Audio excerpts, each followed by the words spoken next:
Hello friends, कैसे हैं आप सब। मैं पंकज कुमार आपका स्वागत करता हूं आपके यूट्यूब चैनल में। फ्रेंड्स, आज हम बात करने वाले हैं घुटनों के दर्द के बारे में, क्योंकि मौसम जैसे परिवर्तन, मौसम में बदलाव आ रहे हैं, उसी तरह से घुटनों के दर्द की समस्या भी धीरे धीरे बढ़ने लगी है। तो इसका अगर आप घरेलू नुस्खों के माध्यम से अगर आप इसका ट्रीटमेंट करेंगे, इसका इलाज करेंगे तो बहुत अच्छा रहेगा। अदरवाइज आप अगर इंग्लिश दवाइयों का अगर आप सेवन करते हैं, घुटनों के दर्द में आप दर्द की दवा का सेवन करते हैं, तो वह हमारी किडनी पर बहुत बुरा प्रभाव डालता है। धीरे धीरे हमारी किडनी खराब होने लगती है और जब हमें पता चलता है, हम टेस्ट कराते हैं किडनी के, तब तक बहुत देर हो चुकी होती है। इसलिए आप ध्यान रखें, जब भी आपके घुटनों में दर्द हो, जोड़ों में दर्द हो या शरीर के किसी भी अंग में कोई भी दर्द हो, तो आप सबसे पहले आयुर्वेद नुस्खों का ही आप प्रयोग करें।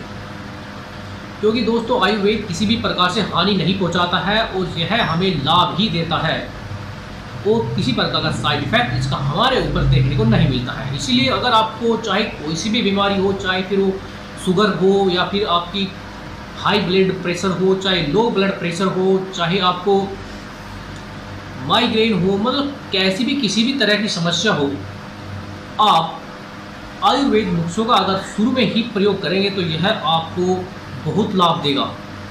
अगर आप इंग्लिश दवाइयाँ, इंग्लिश मेडिसिन लेते हैं तो यह बहुत ही आपके स्वास्थ्य के लिए हानिकारक होते हैं, इसलिए आप इनका सेवन ना करें। और मेरी आपको यही सलाह है कि सबसे पहले अगर आपको उपचार करना है तो आप आयुर्वेद की चिकित्सा में आप जाएं। तो आज मैं आपको कुछ खास बातें बताने वाला हूं कि आपको क्या क्या करना है। फ्रेंड्स, अगर आपके घुटनों में सूजन है, स्वेलिंग है, तो आपको करना क्या है, आपको पैरों को लगभग 45 डिग्री आपको उठाकर, संभव हो सके तो कुछ देर तक पाँव को आप अपने उठा करके रखेंगे और फिर नीचे रखकर आराम से उसे नीचे लाएंगे। और इस तरह अगर आप बारी बारी से दोनों पैरों को 5 बार ऊपर नीचे अगर उठाकर आप उसका व्यायाम करेंगे तो यह हमारे लिए काफ़ी फायदा देता है।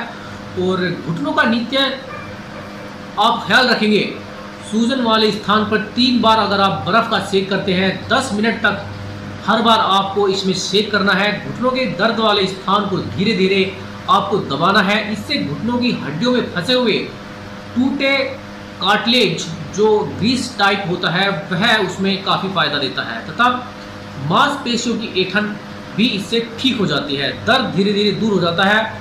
घुटनों के दर्द में प्रातः भूखे पेट अगर आप मेथी दाने का प्रयोग करते हैं तो यह मेथी दाना धीरे धीरे हमारी घुटनों की कार्टिलेज जो ग्रीस होती है वो उसको दोबारा से बनने की प्रक्रिया को हमारे शरीर में चालू कर देता है। इसीलिए आप इसका अगर आप सेवन करते हैं, और अगर आप खाली पेट होते हैं तो आप खाली पेट आपको करना क्या है, आपको अखरोट की जो गिरियाँ होती हैं उसका आप खाली पेट सेवन करेंगे तो यह हमारे घुटनों की ग्रीस को बढ़ाने का बहुत तेज़ी से काम करता है और हमारे घुटनों की कार्टिलेज बनने लगती है और घुटनों के दर्द से हमें, स्वेलिंग से हमें आराम मिल जाता है। दोस्तों, इसके साथ साथ में आप जैसे आगे गर्मी आ रही है, आपको बथुए का रस का आप अधिक से अधिक सेवन करना है। मेथी की सब्जी आपको खानी है तो यह भी आपके घुटनों के दर्द में काफ़ी आराम आपको देगी और इसमें भी आपको काफ़ी फ़ायदा मिलेगा। और परहेज़ के तौर पर मैं आपसे कहना यही चाहता हूँ कि आपको नमक का सेवन बिल्कुल भी नहीं करना है, क्योंकि अगर आप नमक सेवन करते हैं तो यह हमारे घुटनों के दर्द के लिए अच्छा नहीं होता है और ज़्यादा नमक खाना भी नहीं चाहिए। शुद्ध स्वाद के अनुसार ही कम से कम हमें नमक का सेवन करना चाहिए। दोस्तों, जोड़ों के दर्द में मांसपेशियों को मजबूत बनाने के लिए उसकी मालिश करना बेहद ज़रूरी है, क्योंकि मालिश से हमारे घुटनों की आसपास की जो मांसपेशियाँ होती हैं, जो नसें होती हैं, उनमें ब्लड का सर्कुलेशन सिस्टम बहुत तेज़ी से कार्य करने लगता है और उसमें आराम देखने को मिलता है। दोस्तों, अगर दर्द अकड़न होने पर आपको अकड़न होती है घुटने के अंदर, तो आप उसको गर्म ठंडा सेक करें। पहले आप उसमें गर्म सेक करेंगे, फिर उसके बाद उसको ठंडा सेक करेंगे। ऐसा आपको करना है। जोड़ों को मोड़ने और फैलाने जैसे व्यायाम आपको नित्य करने हैं। मांसपेशियां इससे क्या होती है, मजबूत हो जाती हैं और मांसपेशियों में ताकत आती है और इस रोग से धीरे धीरे हमें छुटकारा मिलने लगता है। अंडे, मांस, मछली और मटर, दाल, तली हुई चीज़ें हमें बिल्कुल भी नहीं खानी है। इनको हमें अवॉइड करना है। इन चीज़ों को अगर हम खाते हैं तो इनसे यह समस्या बढ़ जाती है। और पानी का आप अधिक सेवन करेंगे। ध्यान रहे, पानी अगर आप गुनगुना या गर्म पानी का आप सेवन करते हैं तो ये हमारी सेहत के लिए बहुत अच्छा होता है और हमारे घुटनों के लिए भी काफ़ी गुणकारी माना गया है। दोस्तों ठंडी प्रकृति की चीज़ें आपको नहीं लेनी है। जो भी ठंडे खाद्य पदार्थ हैं, जैसे कि अगर आप आइसक्रीम खाते हैं या फिर बेमौसम आप खरबूजा और खीरा ककड़ी वगैरह का आप सेवन करते हैं, तो ये हमारी सेहत के लिए हानिकारक होते हैं। जो प्रकृति ने जिस समय में जो फल हमें प्रोवाइड किए हैं, आप उनका ही सेवन करेंगे तो आप निश्चित ही रूप से आपके घुटनों की समस्या ठीक हो जाएगी और आप चलने फिरने लगेंगे। दोस्तों एक बात आपको ध्यान रखनी है कि आपको किसी भी हाल में अपने पेट को ख़राब नहीं होने देना है। पेट में कब्ज़ नहीं होने देनी है। अगर पेट में किसी तरह की कब्ज़ है, उसको ठीक करने के लिए दुनिया भर के नुस्खे अवेलेबल हैं। आप कुछ ना कुछ उनका प्रयोग करते रहें, जिससे आपका पेट ठीक रहेगा। तो आपका यूरिक एसिड आपके मल के माध्यम से, मूत्र के माध्यम से, लैट्रिन के माध्यम से बाहर निकलता रहेगा और आप जल्द से जल्द इसमें घुटनों के दर्द में आपको आराम देखने को मिलेगा। दोस्तों गर्म पानी से आपको इसमें स्नान करना है। ध्यान रखिए सर्दियाँ आने वाली हैं, जितना आप गर्म पानी से स्नान करेंगे उसमें आप नमक डाल सकते हैं। अगर आप नमक डाल देते हैं तो उससे क्या होता है कि हमारी जो नसें होती हैं, घुटने की जो मांसपेशियाँ होते हैं काफ़ी रिलैक्स होते हैं, वो चीज़ें उनमें सूजन कम हो जाती है और काफ़ी फ़ायदा हमें देखने को मिलता है।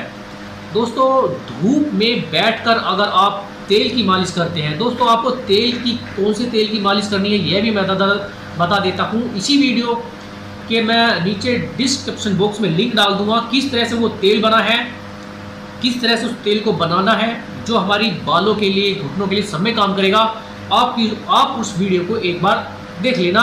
आप उस तेल को घर बना सकते हैं। अगर आप उस तेल को घर नहीं बना सकते हैं, हमसे मंगाना चाहते हैं, तो आप हमें कांटेक्ट कर सकते हैं और कांटेक्ट करने के बाद आप हम पेटीएम करेंगे और हम आपको वो चीज़ कोरियर करा देंगे। वो ऑयल हम आपको कोरियर करा देंगे और समय रहते आप तक वो चीज़ पहुंच जाएगी और आपका इस्तेमाल कर सकते हैं। क्योंकि दोस्तों ऐसा होता है कि आप बना तो सकते हैं, लेकिन कभी कभार हमारे पास इतना टाइम नहीं होता है कि हम जंगल में जाएंगे, जड़ी बूटी ढूंढ के लाएंगे, उसे पीसेंगे, फिर उसे पकाएंगे। तो इसलिए आप बनी बनाई चीज़ों का भी इस्तेमाल कर सकते हैं। आप हमसे ये चीज़ें ऑनलाइन मंगा सकते हैं, क्योंकि यह हमारा आयुर्वेदिक सेंटर है जो हम चलाते हैं, नेचुरोपैथी का सेंटर है। तो इसमें काफ़ी चीज़ें हम यहाँ से कोरियर के माध्यम से आपके पास पहुँचा सकते हैं। अब दोस्तों आपको इसमें जो भी समस्या आती है किसी भी तरह की, तो आप हमें कमेंट बॉक्स में ज़रूर कमेंट करें कि हमें ये समस्या है, कि हमें ये समस्या यहाँ ठीक नहीं हो रहा है। तो हम आपकी पूरी की पूरी आपकी हेल्प करेंगे और आपकी मदद करेंगे। अगर आप मेरठ के आसपास क्षेत्र से हैं या फिर दिल्ली से हैं, गाजियाबाद, नोएडा से हैं, हरिद्वार से हैं, तो आप हमसे मिल सकते हैं। अगर आप हमसे मिलेंगे तो इससे अच्छा ये होगा कि आपको चीज़ें अच्छे समझा दी जाएगी और आप अच्छे से अपना इलाज कर सकेंगे। दोस्तों आयुर्वेद और प्राकृतिक चिकित्सा से लगभग सभी तरह की बीमारियों का इलाज आसानी से किया जा सकता है और यह हमारी सेहत के लिए बहुत अच्छा होगा।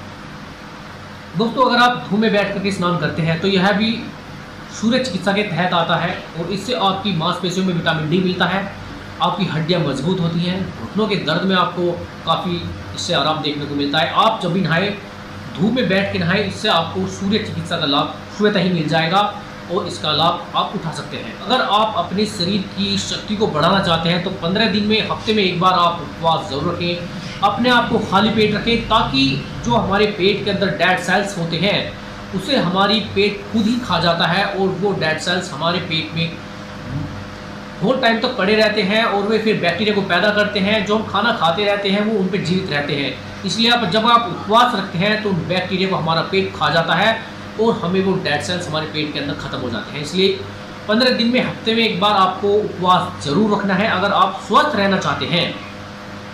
दोस्तों हर घंटे के बाद आपको 2 केले खाने हैं और 4 बार आप उसका नित्य सेवन करेंगे तो यह आपके लिए बहुत ताकतवर होगा, आपके घुटनों के लिए काफ़ी अच्छा होगा और आप घुटनों के दर्द में काफ़ी आराम आपको देखने को मिलेगा। दोस्तों पिसा हुआ सूखा आंवला और गुड़ अगर आप सेवन करते हैं, दोस्तों गुड़ और पिसा हुआ दोनों बराबर मात्रा में हो, 10 ग्राम होना चाहिए। 5 ग्राम आप अगर पिसा हुआ सूखा आंवला लेते हैं तो 5 ग्राम गुड़ होना चाहिए। अगर आप इसका सेवन करते हैं, दोनों को बराबर मात्रा में मिलाकर 1 से 2 माह तक अगर आप इसका सेवन करते हैं तो यह आपके अंदर नए ब्लड को उत्पन्न करेगा और यूरिक एसिड को बाहर निकालेगा और आप बहुत तेज़ी से ठीक होने लगेंगे। आपके घुटनों की समस्या जड़ से ख़त्म हो जाएगी। इतने कारगर यह नुस्खे हैं और आयुर्वेद में आप अपने आप को उपचार करके अपने आप को ठीक कर सकते हैं। आप अपने घुटनों को अच्छे से काम करने के लिए बना सकते हैं। तो दोस्तों, मैं पंकज कुमार नेचुरोपैथी डॉक्टर आपसे मिलूंगा फिर अच्छे नुस्खे के साथ। तब तक फ्रेंड्स, आप हमारे आयुर्वेद सरस जीवन यूट्यूब चैनल को लाइक करें, शेयर करें, सब्सक्राइब करें, ताकि इस तरह की अहम जानकारी उन लोगों तक पहुंच सके जिन लोगों को इस तरह के नुस्खों की परम आवश्यकता है। तो दोस्तों, मिलूंगा अच्छी जानकारी से। तब तक फ्रेंड्स, बाय बाय।